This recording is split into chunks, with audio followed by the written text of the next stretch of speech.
Bonjour tout le monde. Dans cette vidéo, on va vous présenter Node.js avec l'interfaçage MySQL. On a déjà vu la dernière vidéo comment interfacer votre application Node.js avec MySQL tout en utilisant la bibliothèque ou bien le paquet MySQL. Il apparaît bien avec cette méthode, c'est une solution qui est bas niveau puisque vous êtes censé développer les requêtes vous-même.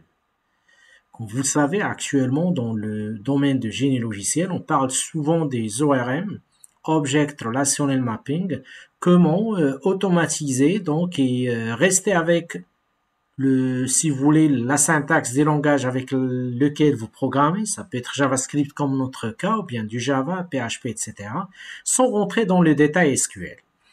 Le Node.js utilise comme ORM le Squelias, et du coup, l'objectif de cette vidéo, c'est vous montrer comment paramétrer et intégrer cet ORM au niveau de votre application. Donc, comme je vous ai dit tout à l'heure, un ORM, c'est un intermédiaire entre votre application Node.js qui est donc développée autour des classes, des objets, etc. Souvent, dans le jargon ORM, on parle des entities, et puis votre base de données qui correspond à un ensemble de tables. Et là, l'ORM, son rôle, c'est assurer, c'est une couche intermédiaire entre votre application Node.js, votre base de données MySQL, pour assurer la communication entre les deux. Tout en prenant en compte la chose suivante, c'est que vous n'êtes plus obligé d'écrire des requêtes SQL. Lui va vous proposer une méthode à utiliser dans votre objet si vous voulez, et derrière, il encapsule la requête en question. Donc, l'objectif de cette vidéo, c'est vous montrer comment installer Squelias et comment manipuler, manager les données de votre base de données en se basant sur cette ORM. Comme je vous ai dit tout à l'heure, pour interagir avec votre base de données, une autre chose très importante, c'est que la dernière bibliothèque que je vous ai montrée, la dernière vidéo, elle est valable seulement pour MySQL. Tandis que pour le Squelias, vous pouvez l'interfacer avec d'autres SGBDR tels que, si vous voulez, SQL Server, Oracle, PostgreSQL, etc. Du coup, une fois que vous voulez intégrer le Squelias au niveau de votre application, vous êtes censé faire deux installations. La première installation, c'est la librairie, si vous voulez avancer MySQL 2, sachant que nous, la dernière vidéo, on a installé le paquet MySQL, et puis le paquet Squelias comme étant un ORM qu'on va mettre en place pour manager les données de la base à partir de l'application Node.js. Ça, c'est un exemple. Si une fois que le Squelias est installé au niveau de votre projet, vous pouvez faire une instance à votre, si vous voulez, bibliothèque. Par la suite, son constructeur il prend en charge les paramètres suivants: le nom de la base, le nom d'utilisateur, le password, et puis des informations concernant le host et puis le dialecte. Et là, une chose très importante, la propriété database, user, password et puis host, on les a déjà vus lorsqu'on a vu la solution bas niveau, la dernière vidéo. Et si on rajoute le dialecte, parce que quand je vous ai dit tout à l'heure, le Squelias, contrairement à la bibliothèque MySQL qu'on a vue la dernière fois, il peut s'interfacer avec tous les SGBDR. On sait bien que les requêtes SQL, ça diffère parfois d'un SGBDR à l'autre. Et des coups, le dialecte, c'est-à-dire vous êtes censé dire à votre ORM, puisque vous lui passez la demande via une méthode, lui, il est censé la transformer en requête. Cette requête, elle est censée être exécutée sur votre SGBDR. Des coups, la contrainte qu'on a, c'est quel SGBDR vous utilisez. Ça peut être MySQL, Oracle, SQL Server, PostgreSQL, MariaDB, ainsi de suite. Alors, le dialecte, il permet de dire à votre ORM dans quel SGBDR on est censé générer la requête SQL. Deuxième des choses, il apparaît pour se connecter, on utilise une méthode Authenticate, et normalement, l'ORM utilise les promesses qu'on les a vues déjà auparavant. On capture si tout ça se passe bien On capture quand quoi on affiche pour l'utilisateur que la connexion y est bien établie. S'il y a des erreurs, on va le capturer avec catch, donc on va signaler une exception quoi, vis-à-vis donc la base de données sur laquelle on aimerait bien se connecter. Donc le premier atelier qu'on va mettre en place, c'est que on va donc créer un nouveau projet, on va installer donc les dépendances nécessaires et puis on va donc tester les différentes parties. On va commencer par l'établissement de la connexion comme la dernière vidéo et puis le test des différentes requêtes SQL. Donc la première des choses, c'est qu'on va installer, donc je vous demande de basculer vers VS Code. Vous allez créer un workspace qui porte le nom TP-SQLize. Alors on va mettre en place donc un, si vous voulez, fichier qui s'appelle connexion.js. Avant de modifier ou bien de développer donc le code de ce fichier-là, donc on va faire les installations nécessaires. Je vous demande dans un premier temps d'installer avec le npm install de SQLize. Et la deuxième installation, ça va être le MySQL2. Et je répète, l'objectif, c'est interfacer votre base de données MySQL avec votre application Node.js tout en utilisant une couche intermédiaire sous forme d'un ORM. Donc voilà, il est déjà installé. On passe maintenant à l'installation de MySQL2. Ça va être npm install MySQL2.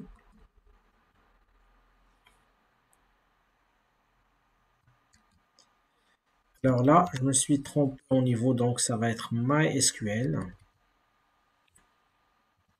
Voilà. Donc, une fois l'installation est effectuée, on va basculer maintenant vers la situation suivante. Sur notre classe connexion, on va faire appel à notre SQLize. On va préparer la chaîne de connexion, bien les paramètres de connexion. Et puis, on va capturer, donc, on va faire appel à la méthode authenticate. On va capturer le résultat sous forme d'une promesse. Si tout ça se passe bien, on va afficher qu'on est connecté. Sinon, on est censé donc générer le message d'erreur. Alors, je reviens vers le VS Code. Les installations sont bien effectuées. Comme je vous ai dit tout à l'heure, donc, premièrement, on est censé faire appel à SQLize. Alors, require. Puis donc, je déclare une deuxième variable qui est censée donc, en quelque sorte, déclencher notre, si vous voulez, connexion. Donc, je vais l'appeler DB comme le dernier, database, donc DB. Donc, je fais appel à SQLize et je définis les paramètres. Donc, le premier paramètre, comme je vous ai dit tout à l'heure, ça va être le nom de la base. Nous, déjà, on a une base de données qui s'appelle Node.js DB. Deuxième paramètre, c'est le nom d'utilisateur, root. Troisième paramètre, c'est le mot de passe. Il n'y a aucun mot de passe pour le moment. Et puis, le troisième paramètre, donc, on va définir le host ainsi que, donc, on a le host qui est donc le localhost en quelque sorte, puisqu'on travaille sur la machine locale. Et puis, on a notre, si vous voulez, dialecte qui représente, qui donne une information très importante à votre ORM.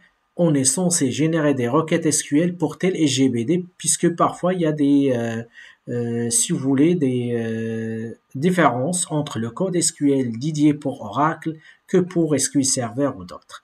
Alors bien sûr ici on utilise du MySQL, du coup on est censé lui dire c'est du MySQL. Ici on vient de définir donc la chaîne de connexion. Donc à ce niveau-là, je parle de la chaîne de connexion qui permet de définir les différents paramètres. Par la suite, on va établir la connexion. Donc, à ce niveau-là, établissement de la connexion. Je fais appel à mon DB. .authenticate.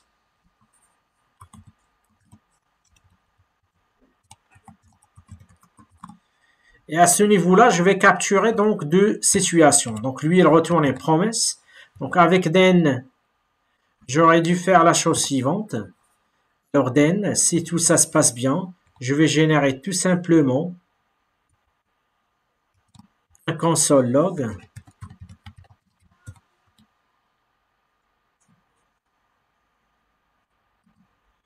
Alors server MySQL connected. Sinon, avec le catch, je suis censé donc récupérer l'erreur. Donc à ce niveau-là, ça va être error. Et on va lui dire avec toujours console.log qu'il y a un problème, ou bien donc à ce niveau-là, j'aurai donc problem MySQL. Et je fais appel à l'erreur en question. Et voilà donc pour cette première manipulation. On vient donc de définir la chaîne de connexion avec les paramètres nécessaires. On demande à cette variable de déclencher, donc bien sûr ici, puisque c'est un constructeur, il ne faut pas oublier donc le new Scolias pour qu'elle puisse donc instancier l'objet en question. Puis on fait appel à la méthode authenticate. C'est authenticate, pardon, qui est censé donc déclencher ou bien retourner une promesse. On va le capturer si tout ça se passe bien avec den et du coup on est censé être connecté, sinon ça va être un problème de connexion. Avant d'exécuter, n'oubliez pas donc de vérifier votre base de données. Alors nous, on a notre base de données MySQL qui se met à l'écoute sur le port 3306. On a notre Apache.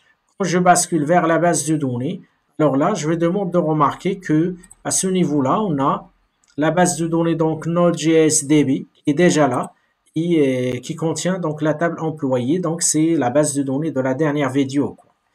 Alors je reviens vers le VS Code. Le serveur est en écoute sur le port 3306. Je reviens au terminal.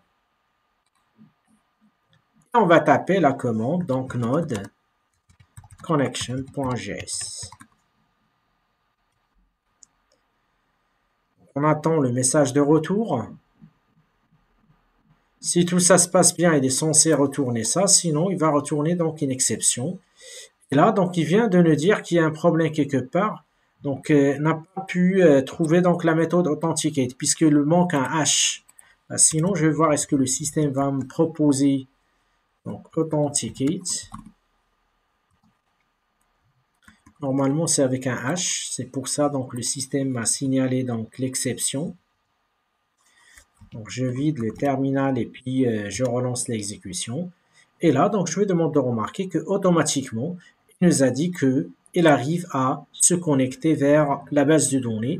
Il arrive même à exécuter donc une requête pour s'assurer que tout ça se passe bien.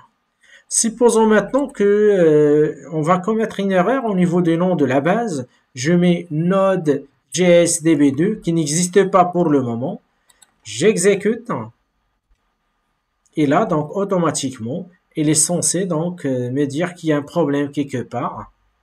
Donc, il va nous dire qu'il y a un problème au niveau donc de la base de données. Donc, in a GNOME database Node.js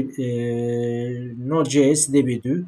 Du coup, il apparaît bien que notre script il est opérationnel dans les deux cas. Si la base est là, donc il peut se connecter sans aucun problème. S'il y a un problème, il est censé donc générer une exception. Et l'erreur de tout à l'heure, c'est que la base de données donc n'est pas reconnue, ou bien elle existe. Donc on va continuer notre travail avec les autres parties. Du coup, ce qu'on va faire maintenant, donc on va créer donc une table. Contrairement à ce qu'on a vu la vidéo dernière, c'est l'exécution de la requête create, database, insert, machin, etc. Avec l'ORM, il permet d'encapsuler toutes les requêtes SQL.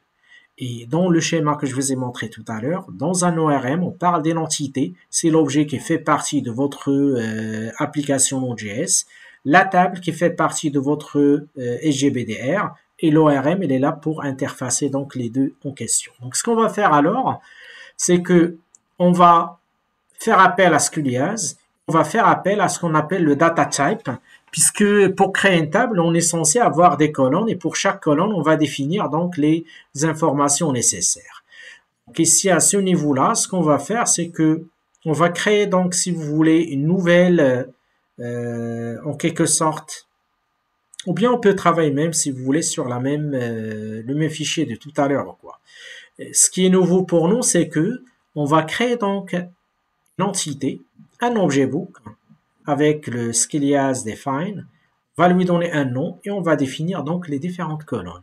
On a un title qui est de type string, voilà l'utilité de data type de tout à l'heure. On a donc l'auteur qui est de type string, la date qui est de type date only et puis le subject qui est de type integer. On va créer notre entité et par la suite, on va demander donc à Skilias de faire une synchronisation entre, si vous voulez, notre application Node.js et notre base de données. De telle sorte, il va vérifier est-ce qu'il y a des tables, est-ce qu'il y a une table correspondante à notre entité book. Donc c'est ça ce qu'on va découvrir tout de suite. Alors je reviens avec vous ici. Ce qu'on va faire, c'est qu'on va déclarer les éléments suivants. On va customiser notre code. Donc à ce niveau-là, je déclare Skilias et puis le data type, puisqu'on est censé créer des types par la suite. Pardon. Je réexécute pour vérifier que le code est toujours opérationnel.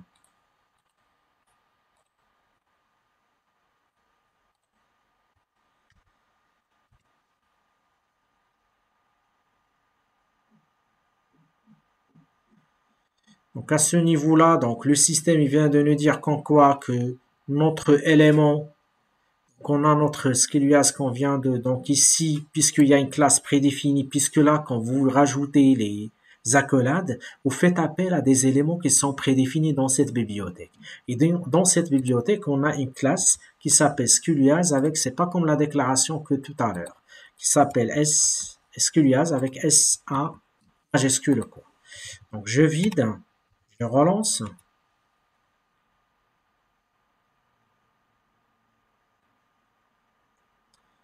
Alors, is not to constructor. Alors, lorsque je l'ai déclaré à ce niveau-là, le système, il me dit qu'en quoi. Alors, donc, pour débloquer la situation, dans ce cas-là, on est censé faire la chose suivante. Alors, on a notre Skilias qui est là, qui fait partie donc de require Skilias. Et par la suite, donc, on a demandé à notre système de faire appel à notre... Alors, pourquoi il n'arrive pas à faire la reconnaissance de notre...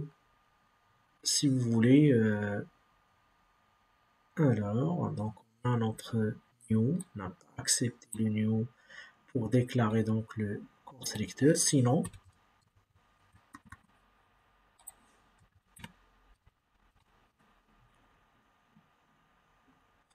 normalement, il est indispensable pour que le système puisse démarrer donc l'instance.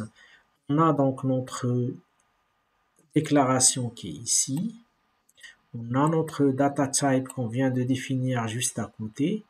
Alors, pourquoi on n'a pas pu relancer donc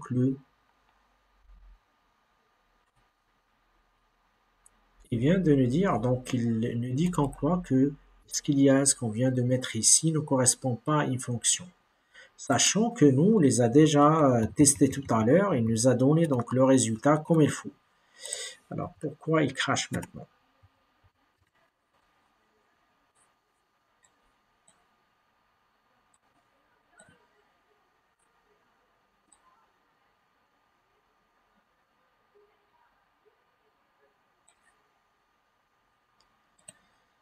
Alors,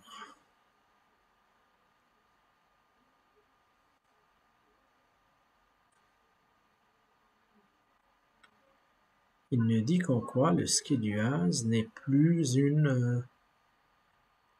un constructeur, n'est plus une fonction.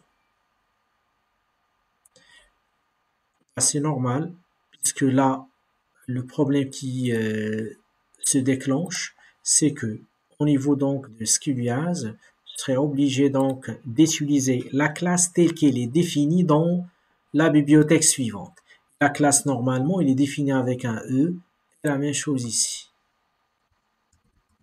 Contrairement tout à l'heure, quand j'ai utilisé SQIAS tout à l'heure, c'est une constante prédéfinie qu'on vient de définir nous-mêmes, une constante utilisateur. Par contre, quand j'utilise donc les accolades ouvrantes fermantes, c'est-à-dire là, je fais appel à des éléments qui sont définis dans cette bibliothèque. Du coup, il faut les écrire tels qu'ils. Alors, j'enregistre, je réexécute.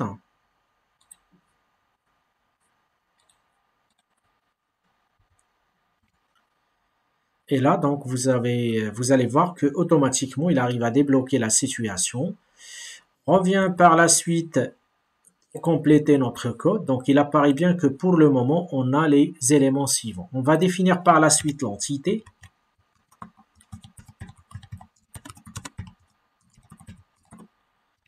Alors, notre entité, comme je vous ai dit tout à l'heure, on va l'appeler book. On fait appel à notre db. Si vous voulez, define, qui permet de définir une nouvelle entité. Cette entité elle correspond bien à une table qui s'appelle books par exemple et qui contient les colonnes suivantes. Donc pour définir les colonnes, j'aurais dû faire la chose suivante. Donc la première colonne title par exemple, qui est caractérisée par un type. Du coup, je suis censé avoir donc le type. Je fais appel à datatype.string. Et puis, je peux définir donc une contrainte. Ici, je vais dire que le titre ne peut pas être nul. Quoi. Du coup, je fais appel à allow nul. Et là, je fais appel à false pour dire que c'est pas nul. Je déclare les autres éléments. Ici, par exemple, on a le title, on a l'auteur.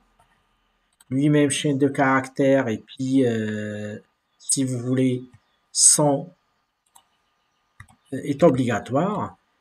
Par la suite, donc on va définir, selon ce que je vous ai montré tout à l'heure, la date de réalisation.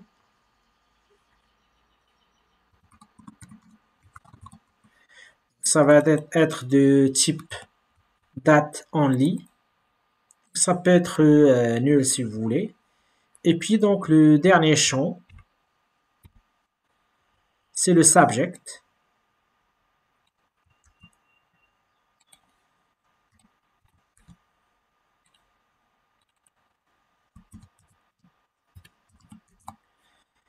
Qui est de type integer par exemple.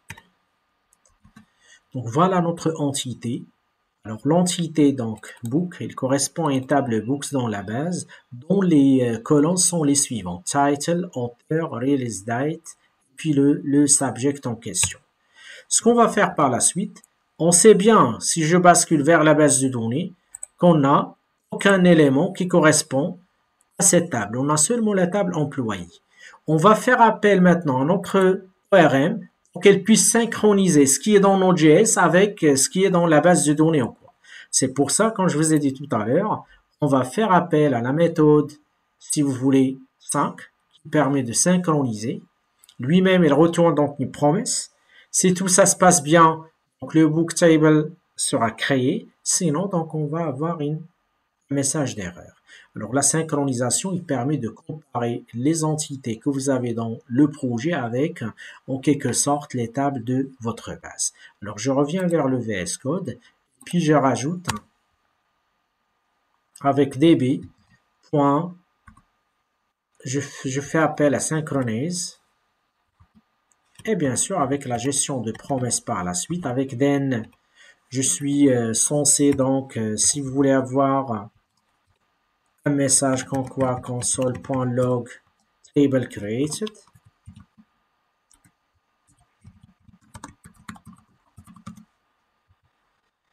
S'il y a un problème, donc je dois donc capturer avec le catch.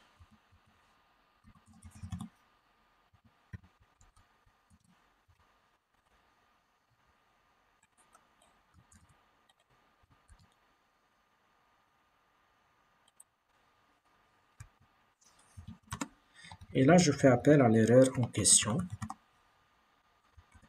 Donc, on va vérifier ce bout de code. comment l'ORM va se comporter devant cette situation. Est-ce qu'elle est effectivement, on va créer la table au niveau de la base. Alors, je reviens au terminal.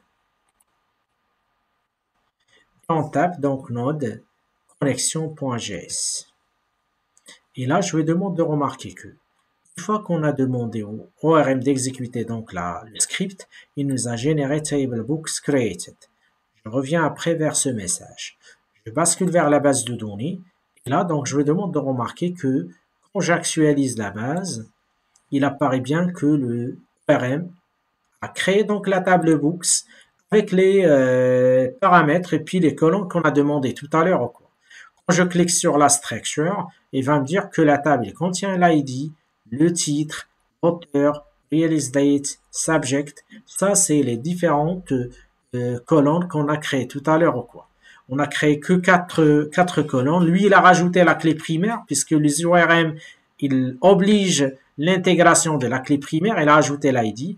En même temps, il a ajouté d'autres informations sur la date de création et la date de mise à jour de la table. Là, ce sont des informations supplémentaires ajoutées par Squias pour manager votre base de données, vos tables en général. Je reviens par la suite vers le VS Code. Là, je me demande de remarquer, nous, on n'a pas écrit le code SQL. On a fait appel seulement à la méthode sync qui permet de synchroniser les entités avec les tables. Lui, donc, il a exécuté tant de requêtes. Donc, il a exécuté une requête pour sélectionner la table, pour vérifier que la table existe ou non. Par la suite, il a exécuté une requête create table if not exist books avec les champs qu'on a demandé ou quoi. Tout on lui rajoute donc les éléments nécessaires. Le dialecte, il est responsable de la syntaxe de la requête SQL. Ok. On passe maintenant à une deuxième situation. On va insérer un nouveau enregistrement au niveau de, si vous voulez, de notre table. Donc, on va créer avec book create. On va définir un title, un auteur, une release date et puis un subject. Et puis, le create, c'est l'équivalent de la requête SQL insert. Lui-même, donc, a une promesse avec den, vous récupérez le résultat. Avec error, vous générez donc une erreur. Donc, ce qu'on va faire par la suite, je reviens avec vous ici. Je fais appel à mon entité book.create. Là, au niveau de la création, on va lui passer donc les éléments en question. Nous, on a 4 paramètres. Je mets title. Je vais l'appeler par exemple Node.js. J'ai donc le auteur. Je mets itlearn par exemple. Vous avez donc le release date.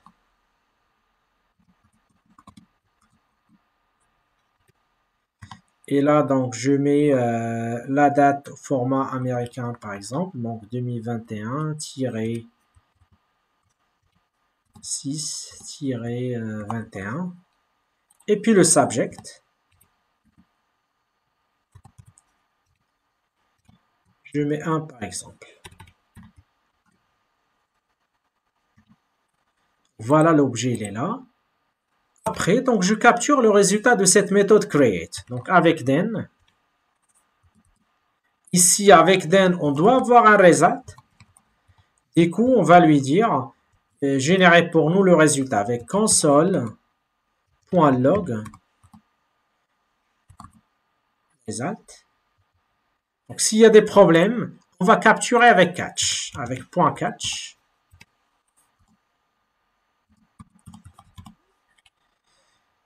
Et là, je récupère donc le même message que tout à l'heure.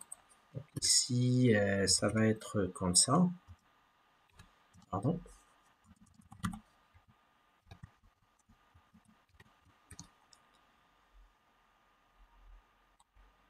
Not inserted. Alors, j'enregistre. Je fais appel à create qui permet d'insérer un enregistrement dans la table. Voilà les informations concernant les différents éléments. Si tout ça se passe bien, je retourne l'objet en question, sinon, une erreur. Alors, j'enregistre, je bascule vers le terminal et on exécute à nouveau notre code. Donc, il va se connecter et par la suite, il est censé donc nous dire la chose suivante. On vient de détecter donc le book. Il a donc ces informations, on les a préparées nous-mêmes. Par contre, lui, il a généré l'ID, il a généré donc la date de mise à jour et puis la date de d'ajout, puisque pour le moment, sont pareils. Et la requête qui vient d'exécuter, comme je vous ai dit tout à l'heure, je vous demande de remarquer que puisque la table existe, n'a pas réexécuté la requête create table, elle a exécuté la requête puisque la table books existe déjà. Il vient d'exécuter insert into books avec donc les valeurs en question. Il y a des valeurs qu'on les a précisées nous-mêmes, il y a d'autres qui viennent de sa structure. Et quand je consulte la base de données, quand je clique sur parcourir, on va se retrouver avec le Node.js, le livre qu'on vient d'ajouter au cours. Après avoir donc, si vous voulez afficher ou bien insérer un enregistrement, on va découvrir comment, si vous voulez, récupérer les différents enregistrements, c'est-à-dire comment exécuter la requête select. À ce niveau-là, donc la requête elle est encapsulée dans l'URM et vous propose une méthode findAll qui permet de retourner tous les enregistrements. C'est ce qu'on va faire par la suite. Alors, je reviens avec vous ici, à VS Code.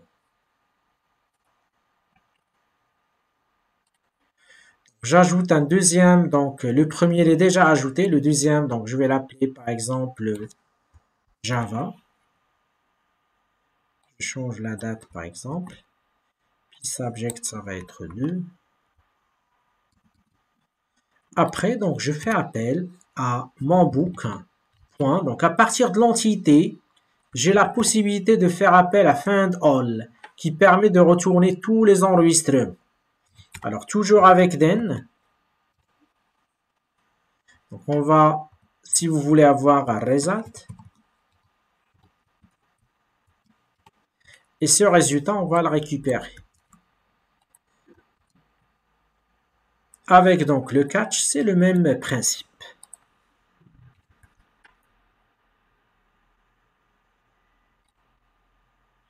Ici, on va dire problème select. Alors, je répète, on a déjà dans la base de données un enregistrement sur le livre Node.js. Je réexécute le code après avoir changé donc le nom de livre par Java, de changer la date et puis le subject. Après, on fait appel à partir de l'entité qui correspond bien à une table. Je fais l'appel à la méthode findAll qui permet d'aller chercher tous les enregistrements de la table et puis les afficher. Normalement, il est censé afficher 2 enregistrements. J'enregistre, je relance le terminal et je réexécute. Là, donc, je vous demande de remarquer que il vient de nous afficher 2 enregistrements. OK? Donc, un enregistrement sur Java et puis un enregistrement sur, si vous voulez, le Node.js. Et quand je bascule vers la base de données de tout à l'heure, il apparaît bien qu'on se retrouve maintenant avec 2 enregistrements, un pour Java et puis un pour Node.js. Et tout à l'heure, donc le système nous a affiché donc les enregistrements en question. Donc à savoir l'enregistrement concernant Java et l'enregistrement concernant le Node.js. Si vous voulez faire donc une requête select avec la clause where, lorsqu'il y a des conditions, à ce niveau-là, on est censé utiliser le find. Et à l'intérieur, on est censé donc utiliser un where pour identifier le critère sur lequel on aimerait bien mettre la condition, quoi. Alors, je reviens avec vous ici. On a déjà testé le find all, donc on va tester maintenant le find one si vous voulez. Alors, le find one, quant à lui, comme je vous ai dit tout à l'heure, il attend donc en quelque sorte un paramètre. Dès coup, à ce niveau-là, on va ajouter un paramètre de type where. Alors, dans ce paramètre-là, vous êtes censé donc définir la condition. Nous, on va faire une condition sur l'ID est égal à 1 par 2 par exemple. C'est-à-dire qu'on cherche celle de Java ou quoi. Voilà. On va faire maintenant un find one qui permet d'aller chercher un seul enregistrement. Dès qu'on est obligé d'avoir la clause where et on va lui donner donc le ID est égal à 2. Donc bien sûr ici je dois le délimiter entre double quotes puisque c'est le format JSON avec lequel on travaille. Alors j'enregistre, Je relance le terminal à nouveau et on va voir comment il va se comporter devant cette requête. Et là, donc il apparaît bien qu'il va sortir que du Java, contrairement à ce qu'on a vu tout à l'heure en termes de... alors, je reviens avec vous ici. Et voilà la requête qui vient donc d'exécuter. Ben, c'est une requête qui permet donc ça c'est la requête d'insertion puisqu'on a gardé le système d'insertion. Il y a une requête de sélection qui vient d'être exécutée, c'est celui-là. Nous on a demandé un ID égal à 2, ben, lui il a exécuté en arrière-plan select est égal à 2. La dernière requête qu'on va voir ensemble c'est la requête de sépression. Donc on peut utiliser le book destroy. On lui donne donc la clause where et puis par la suite elle est censée nous dire est-ce que l'enregistrement est bien supprimé en long. Donc on va le tester sur le champ. Ce qu'on va faire alors c'est que je reviens ici, je prends donc ce bout de code. À la place de find all, je fais appel à destroy. Je supprime donc l'enregistrement 2 et si bien sûr ça va être sans résultat puisque ça retourne rien, on va afficher seulement un message. Donc, book deleted. Ici, donc, ça va être problème delete. Alors, j'exécute, comme tout à l'heure.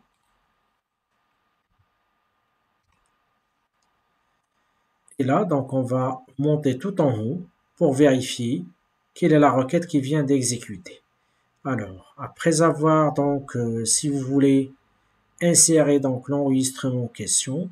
Donc avec donc destroy, normalement il est censé donc faire une requête de type delete. On va vérifier déjà la base de données. Voilà le 2, il était là auparavant. Quand je clique sur parcourir, j'ai plus le 2, il est bien supprimé. Et du coup, il est censé donc exécuter en quelque sorte voilà le message qui vient d'afficher. C'est-à-dire que la requête delete, il vient d'être exécuté. Voilà. Delete from books where id est égal à 2.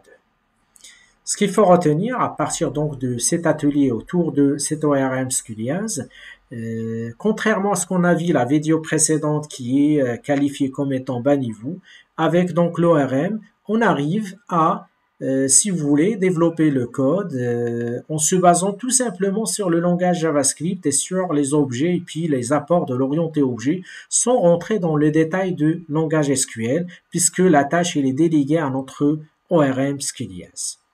La vidéo prochaine, on va la consacrer à une interfaçage avec une base de données non SQL, à savoir le MongoDB. Si vous avez des questions, n'hésitez pas de les poster en dessous de la vidéo.